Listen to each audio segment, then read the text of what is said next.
Milestone কলেজের বিমান দুর্ঘটনায় হাসপাতালে আহতদের দেখতে গিয়ে ব্যাপক সমালোচনার শিকার হচ্ছেন জামায়াতে ইসলামীর আমির ডাক্তার শফিকুর রহমান। বিএনপি বিশেষ করে ছাত্রদলের নেতাকর্মীরা তাকে গালিগালাজও করছেন প্রকাশ্যে সোশ্যাল মিডিয়ায়। বিষয়টি নিয়ে নিউজ করেছে বিবিসির মতো মিডিয়া। জামাত আমিরকে বলা হচ্ছে ফুটেজখোর। কিন্তু এই সমালোচকরা কি জামাত আমিরের অতীত জানেন? না জানলে মনে করিয়ে দিই। পঞ্চগড়ে যখন লঞ্চ ডুবে ৮০ জন মানুষের মৃত্যু হলো, ডাক্তার শফিকুর রহমান সেখানে ছুটে গেলেন। প্রত্যেক পরিবারকে কোনো ফুটেজ ছাড়াই ২৫ লক্ষ টাকা সমানভাবে ভাগ করে দিয়ে আসলেন। সেখানে একজন এতিম শিশুর সারা জীবনের দায়িত্ব নিলেন। চট্টগ্রামের অগ্নিকাণ্ডে নিহতদের সাথে সাথে দেখতে গেলেন। নিহতদের পরিবারে ৫০,০০০ করে কয়েক লক্ষাধিক টাকা দিয়ে আসলেন কোনো মিডিয়ার কাভারেজ ছাড়াই। সিলেটের বন্যায় সবার আগে ডাক্তার শফিকুর রহমান চলে যান। সিলেটবাসীর ভয়াবহ বন্যায় মানবিক হৃদয় নিয়ে দলীয় ফান্ড থেকে প্রায় ১০ কোটি টাকা ব্যয় করেন তিনি।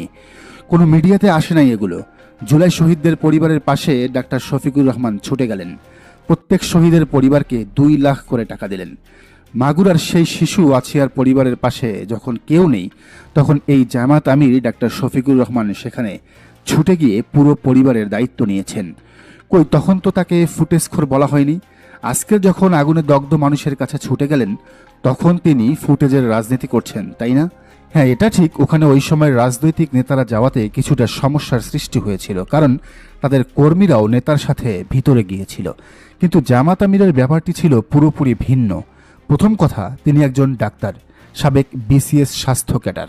দ্বিতীয়ত, তিনি আরেকটি বড় কাজ করেছেন সেখানকার পরিস্থিতি বিবেচনায়। জানলে অবাক হবেন, এই ঘটনায় ডাক্তার শফিকুর রহমান নগদ ৫০ লাখ টাকা ইবনে সিনা এবং ইসলামী ব্যাংক হাসপাতালের ২২টি শাখায় বিনামূল্যের চিকিৎসার সুযোগ এবং ২০ জন প্লাস্টিক সার্জন নিয়োজিত করেছেন দগ্ধদের সেবায়। তাছাড়া এমন পরিস্থিতিতে হাসপাতাল কর্তৃপক্ষের মনে প্রশ্ন আসতে পারে, হাসপাতাল যদি রোগীদের চিকিৎসা দেয়, ঔষধ দেয়, তবে সেই বিল পরে পরিশোধ কে করবে? রোগীর পরিবারের কি সেই সামর্থ্য আছে? এ সময় কোনো ব্যক্তি বা দল যদি পাশে থাকে, এটা অবশ্যই বড় ধরনের সাপোর্ট। জামাত আমির নিজে অসুস্থ হওয়া সত্ত্বেও কালকের ঘটনায় যা করলেন সেটা রাজনীতি নয়, মানবিক দায়িত্ববোধ। দর্শক, আপনারও কি তাই মনে হয়? জানান কমেন্টের ঘরে। আর এই চ্যানেলে নতুন হলে অবশ্যই চ্যানেলটি সাবস্ক্রাইব করে বেল আইকনটি বাজিয়ে রাখুন।